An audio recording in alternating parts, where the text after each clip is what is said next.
Alright everyone, welcome back to another board game tier list. We're doing some more Seven Wonders, this time the Cities expansion.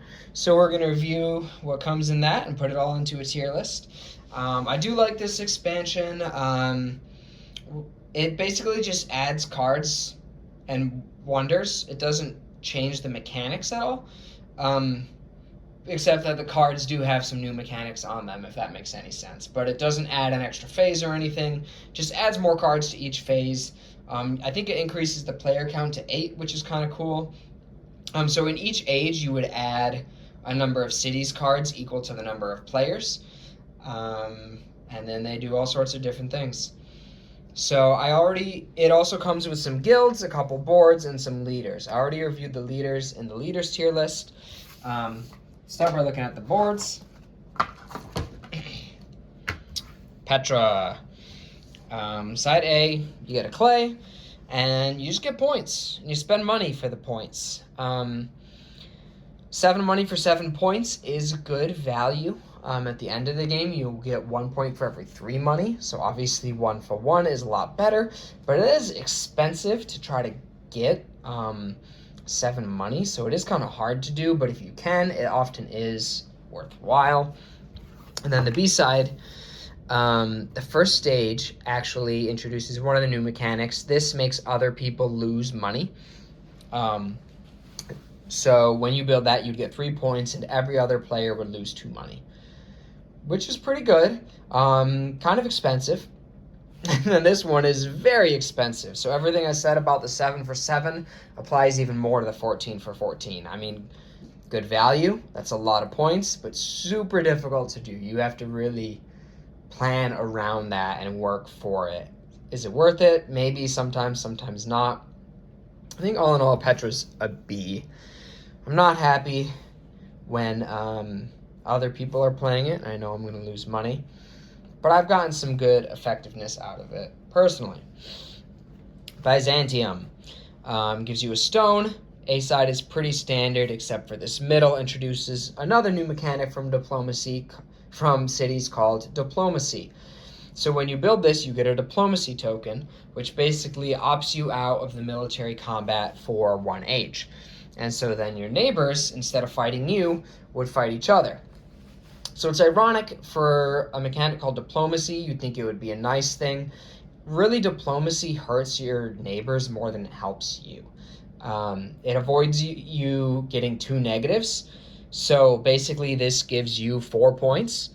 But then it also hurts your neighbors because it's going to stop them from getting a positive win against you. And one of them is going to get a negative, whichever one loses. It's especially brutal in 3-player because they're already fighting each other, so they don't get to fight each other twice. They just lose out on a combat. So if you're going to lose the combat, it is helpful. Like I said, it's 4 points and it hurts your neighbors. But I'm generally not really big on stuff that hurts your opponents as much as stuff that helps you. That's part of what's annoying about cities is it does add some of that frustrating stuff that just hurts other people more than building your own engine.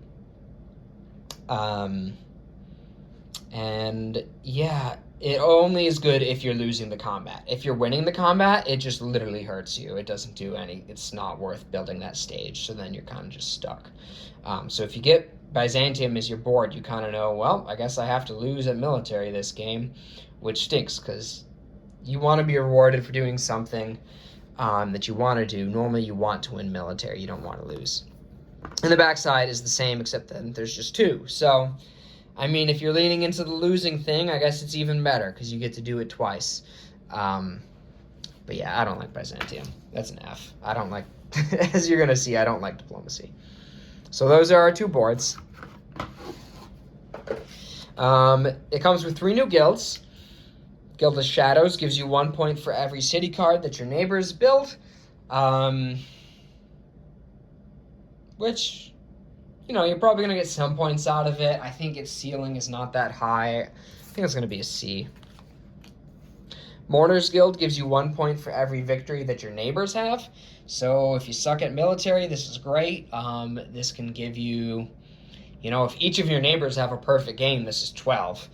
That's probably not going to happen. Obviously, if your neighbors are having a perfect game, that means you're getting beat up on, so that's not great. And you can't really combo with this with diplomacy either. Yeah, I'm going to put it in C because I don't really want to lose military.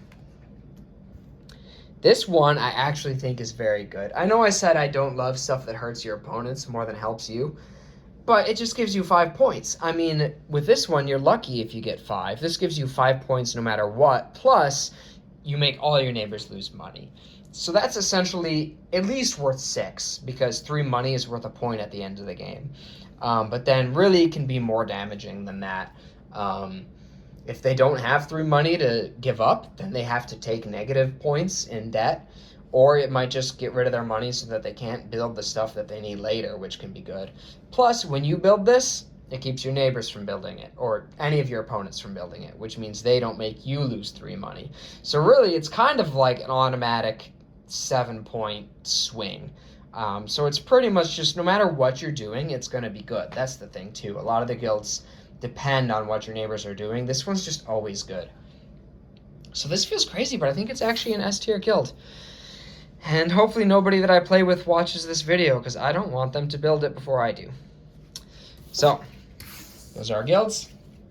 Now let's get into the main thing, which is the city cards. There's 9 of these for each age, so we'll look at the 3 ages separately and see how these are. Secret Warehouse. I love this one. Costs 2 money, and then once per turn for the rest of the game, you can turn a resource you have, you can double it. So say you start with Petra, and you have a clay, you build this, now you have 2 clay. But which resource you do that with changes, you can change each round based on what you need.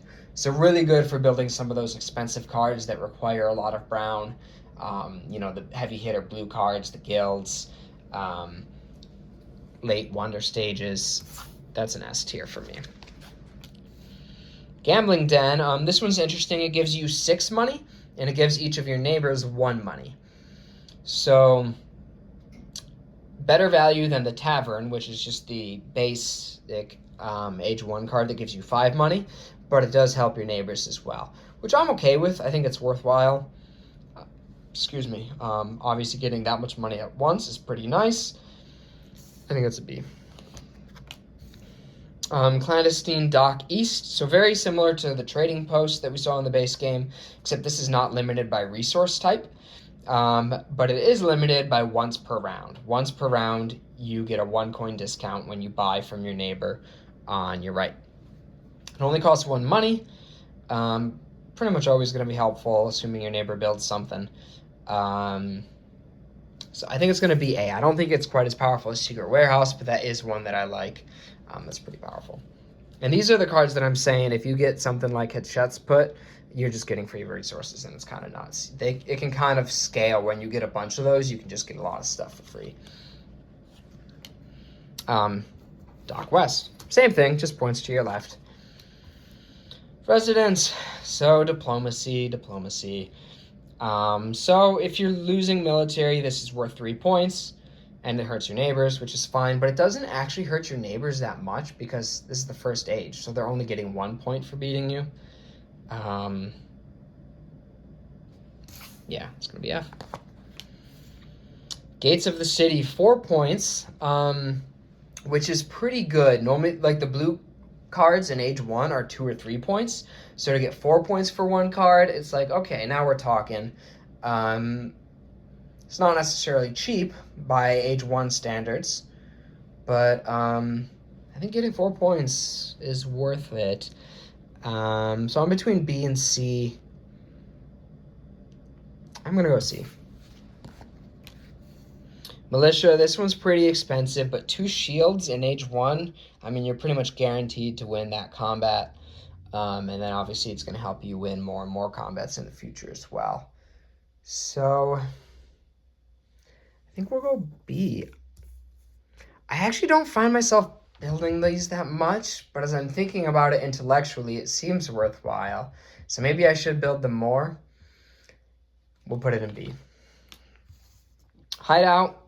This one's nice because it's free, gives you 2 points, makes everyone else lose money. Yeah, I'm between B and C.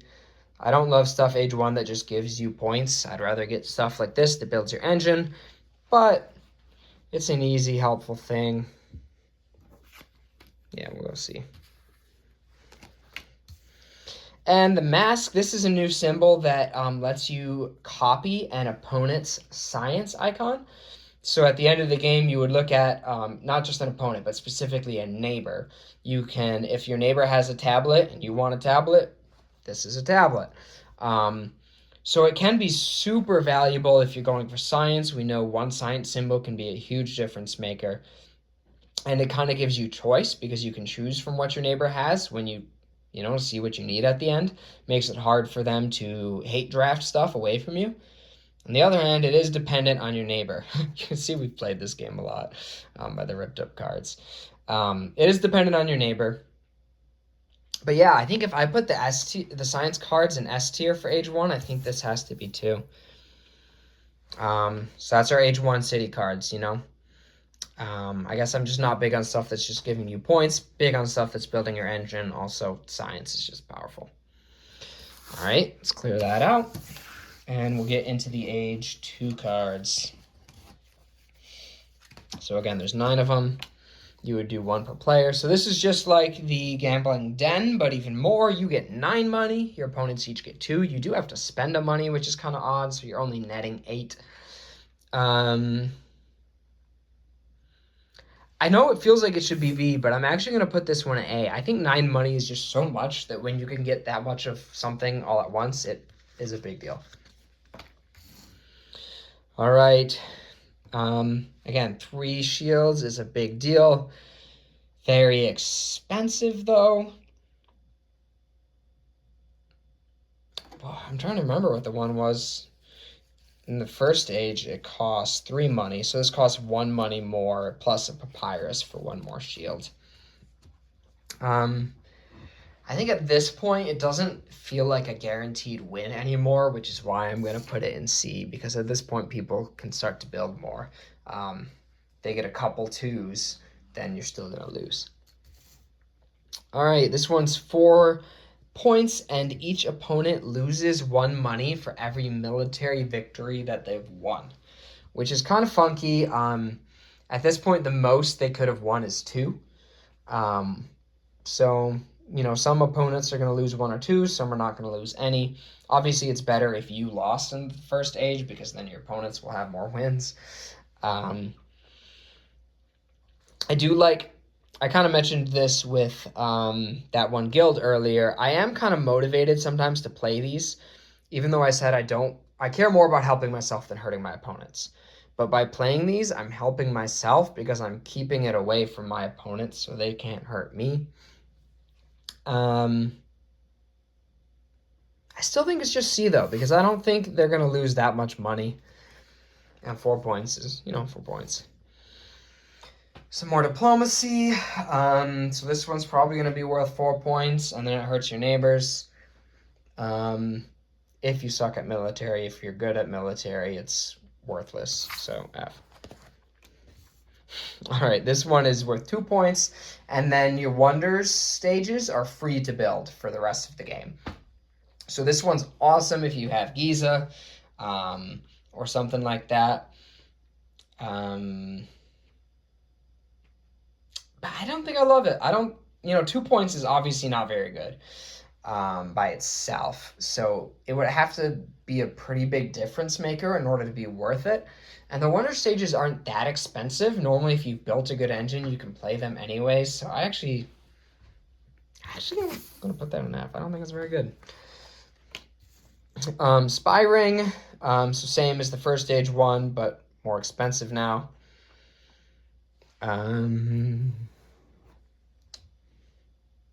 We'll put it in B. Lair, 3 points. Everybody loses 2 money. So I think that's a C. All right. Tabularium gives you 6 points, which feels like a pretty big deal for age 2. It is kind of expensive, but we'll give it a B. And Black Market, I like this one a lot. Once per turn, you get any resource that you don't have. So it's weird. If you already have all the resources, then you don't want this. But usually you're not going to have like all 7 resources in front of you.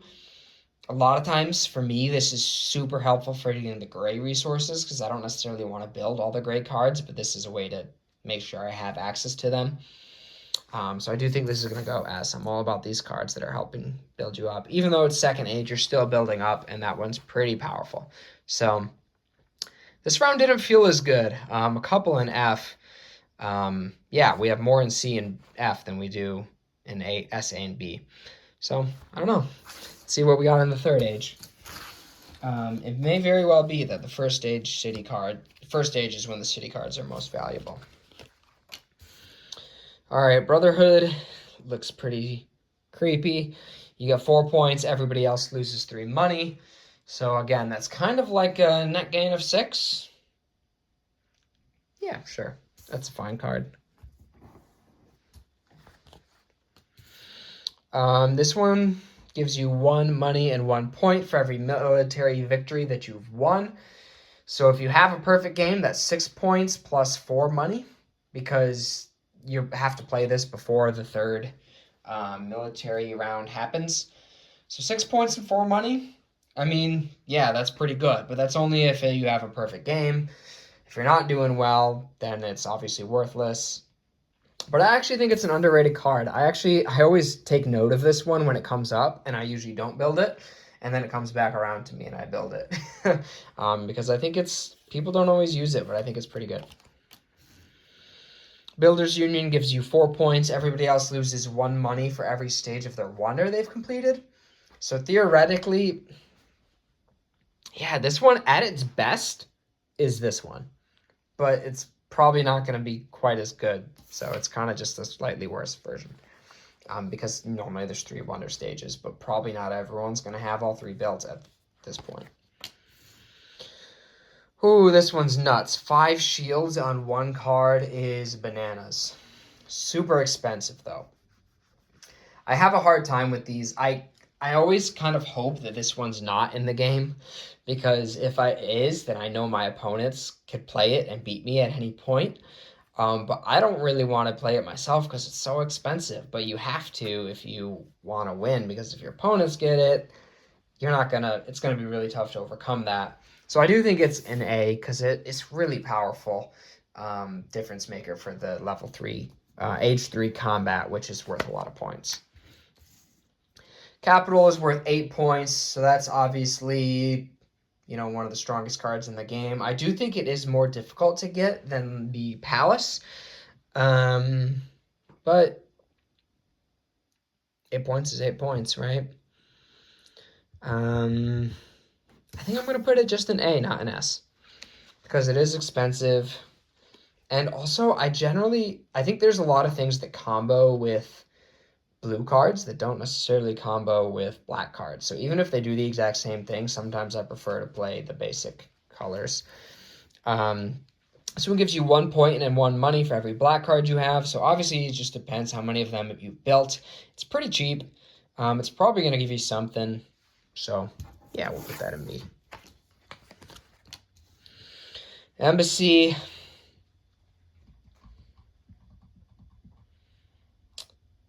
I'll be nice and put this one in C, not in F, because at this point you are significantly hurting your opponents because you're taking a 5-point piece away from them. That one's 5 points. Everyone loses 1 money for every military victory they've won, which now could be up to 4. So you're probably going to really hit some of your opponents and not really hit some of them. But, 5 points is also 5 points, so I think that's decent. And then a mask. Not any more valuable than it was in the first stage, but now all the other cards around it have become more valuable. So we'll put it in C because it does still have some value. So I guess nothing really jumped out to me as either extreme in the third age there. After going through these, I feel like the first stage ones are the ones that I want the most. So that was interesting. Learned something new. Thanks for watching.